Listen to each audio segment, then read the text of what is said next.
Is it necessary? It's a question that I've been asking myself the past few days as I've digested and watched the Wave 4 teaser trailer for Xenoblade Chronicles 3 over and over again. See, my biggest problem and my biggest concern with the DLC, before we had this latest trailer with the Nintendo Direct, was whether or not it was going to be a prequel. Why? Because the theme and message of Xenoblade Chronicles 3 is all about moving into the future, not being beholden to this present happiness that you have, but always being willing to step and move into the future, to find your own path and walk it, not just stand in place, trying to grasp onto some ethereal moment. Because contrary to the ending song of Xenoblade Chronicles 2, Torn of the Golden Country, moments aren't eternity. They are just that, moments in time. And in those moments, we always have a chance to make a different choice, to walk a different path, if we so choose to, as to stay on the one that we've started on. And Xenoblade 3 was always about continuing to walk down your path,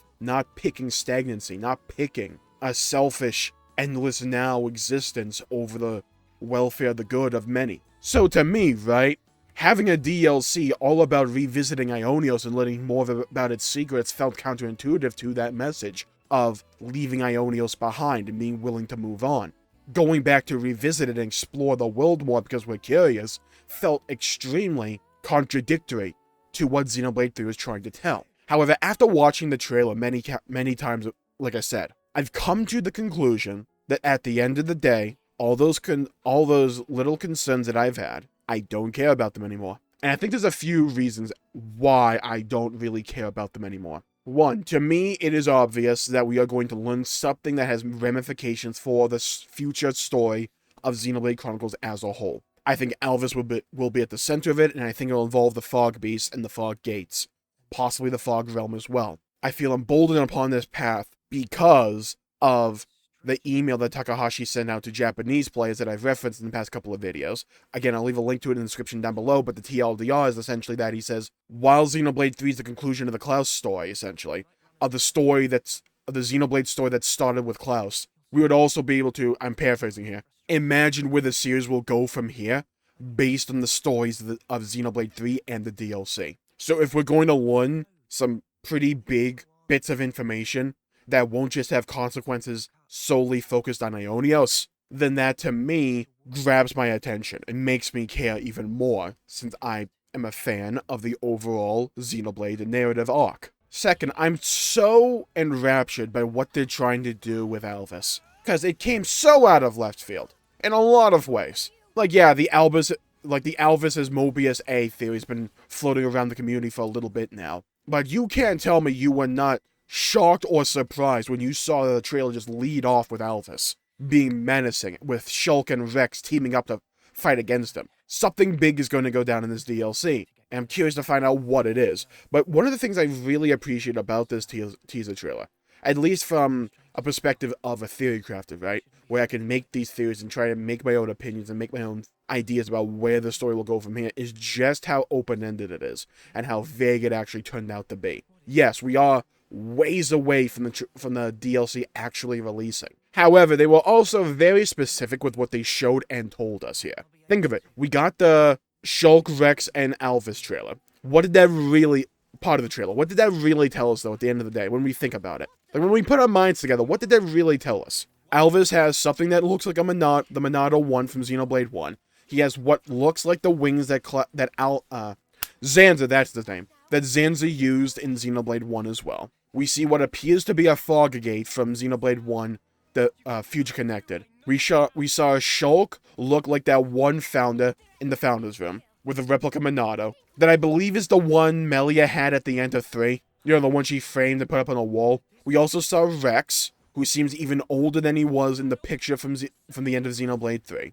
Dual-wielding the Pyra and Mithra Aegis swords, which apparently have different hilts than they did in the original game. And then we get Shulk and Rex with a couple lines of dialogue trying to reason with Alvis. And Rex saying, nothing's getting through to him. And then we hear another voice, which may be Rex or another character, saying that he's just a machine. We don't know who that is in reference to, though, because that line of dialogue could be from another scene that was copied and pasted into this bit for the trailer to misdirect us. Then what else did we get? we got a panning shot of the zone that appears to be that little island west of the Etia region from Xenoblade 3. If you look at the perspective of what they showed, you can kind of match certain land masses up. I did this on stream, right? And we can see the more Dane hand in the background, and it just looks like it's from that island. Which also looks to be a particular zone from Xenoblade Chronicles 1, the Bionis Leg. Remember when you had to go find Juju,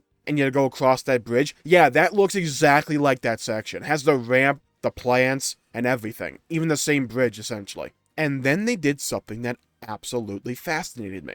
They showed Vandham, you know, the guy from the founder statue in the city, and he says one line of dialogue: killing grandfather wasn't enough for you. Something along those lines. And then it just stops. That's the new, essentially, protagonist of this DLC. He's the star of the DLC. And we got maybe 5 seconds, if that, with him in this teaser, with one line of dialogue referencing that a family member is dead now, who I believe to be Rex.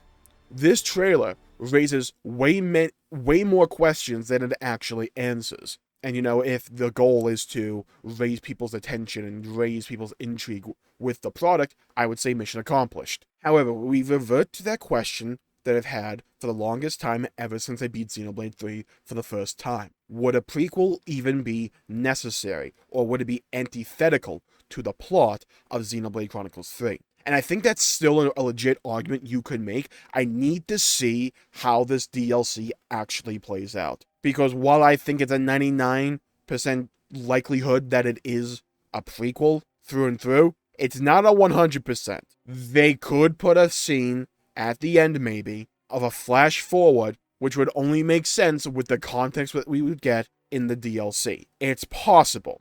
Is it likely? Maybe not, but it's possible. We just don't know yet. And for me, I generally trust Monolith's writing process and storytelling capabilities. They haven't really let me down yet. So when I reach a crossroads like this, where I just don't know, where if you took the name Monolith out of here, I wouldn't know how to feel about this story, whether it would be additive or recontextualizing in nature, or if I would even like it to begin with, I wouldn't know. But because it's Monolith, I'm willing to give them the benefit of the doubt. That's a thing I afford to a very few and select writing teams that are out there right now. Monolith is one of them. But here's my thing. If we're going to get significant development, or at least story, for characters like Shulk, Rex, and Alvis, those are characters who are not just bound and don't just have development from within Ionia's. That would be continuing their narrative, continuing their story from already pre-established and beloved games like Xenoblade 1 and 2. So just on that factor alone, I'm interested in Xenoblade 3's narrative, not necessarily because it's a prequel, but because it's expanding on the story of Alvis, who is a character that I was very intrigued by back in Xenoblade 1. Shulk and Rex are two of my favorite JRPG protagonists, hell, two of my favorite protagonists of all time. So seeing where their stories have led since the resultant of their games, I'd be interested in seeing that. How does the Fog Gate potentially play into this? How does Alvis's apparent Monado, is it a real one? Is it a fake one? Again, all these questions are necessarily limited to the confines of Ionios and that world's principles and mechanics. These are overarching Xenoblade questions, and that is the perspective, I think, that could make this DLC really stand on its own and add to the overall plot of Xenoblade, and not just feel, oh, it's a prequel, Because yes, it could be technically a prequel for Xenoblade 3, but it would also technically be a sequel to Xenoblade 1 and 2. So it can fulfill multiple different roles because of that. And that is something that really intrigues me. Because the more and more I think about this trailer, the more and more questions that it raises, the more and more little details that I notice that I'm curious about. And at the end of the day, that is kind of what you want to tease a trailer to do. Raise questions, make people engage with the product and want those answers. So I guess mission accomplished in that regard. However, now that I've had a few days to really let the hype kind of subside and let more critical thinking come into play here, I don't think it's just hype seeing old characters come back that makes me excited for this DLC. It's because of the nature of this DLC and the nature of the characters that they chose to incorporate into this DLC that piques my curiosity. But that simple decision of bringing Alvis' story forward, it has massive ramifications because it could recontextualize events from Xenoblade 1. So I think they do need to walk a very thin line here. Because to me, the narratives of Xenoblade 1 and 2 are so well thought out and developed and executed on. I don't want to see those characters or those themes compromised. However, like I said, if it was another series, I would raise that alarm bell a lot more. However, it's Monolith. I tend to have faith in their writing abilities. Where I know, okay, if they wanted to make this decision, I know they have a well thought out reason for doing so. One that will add to the plot and add to the morality and the theme of the game. So I'm willing and interested to hear them out about that. But yeah, like I said, yes, I agree with the sentiment that a prequel for Xenoblade 3 is kind of contradictory to its actual themes and motifs. However, if the prequel to Xenoblade 3 is treated not just as a prequel to Xenoblade 3, but also as a follow-up to Xenoblade 1 and 2, while potentially expanding on the world building and expanding on these overall mechanics that may be brought up in the future, then I think this DLC can find a really nice place to belong. This DLC has a ton of potential to at least be Torna quality. For those who don't know, I rate Torna very highly. It's one of the only prequels in existence that I actually kind of like. And I don't even just kind of like Torna, I love Torna. It's one of my favorite stories in video games. And if this DLC for 3 can hold up to that, and add to that world building and the development and recontextualize certain scenes to make them even more engaging, and grab all those little loose plot threads that were left behind with 3 and tie them up in a nice little bow, while adding backstory, while furthering the stories of certain key characters that I came to know and love with Xenoblade 1 and 2, it can fulfill a very nice role in the overall Xenoblade series. So I would say, even after all these days, after first seeing the Nintendo Direct, I am still very optimistic and very excited about what this DLC's narrative holds for us. So I'm going to call the video there for today. Thank you all for tuning in. My pleasure for making the video. If you enjoyed it, please leave a like and subscribe. It really helps the channel out and helps support future content, and I greatly appreciate it. And hit the bell icon to be notified when I upload in the future. And leave a comment down below with your thoughts and your perspective on the Xenoblade 3 Wave 4 DLC. Are you looking forward to it? Are you not looking forward to it? And let me know about your reason, because I would love to hear your thoughts and hear your perspectives. Stay safe with everybody. Have a great day. Go play some video games if you can. And I'll hopefully see you all again next time. Bye-bye, everybody.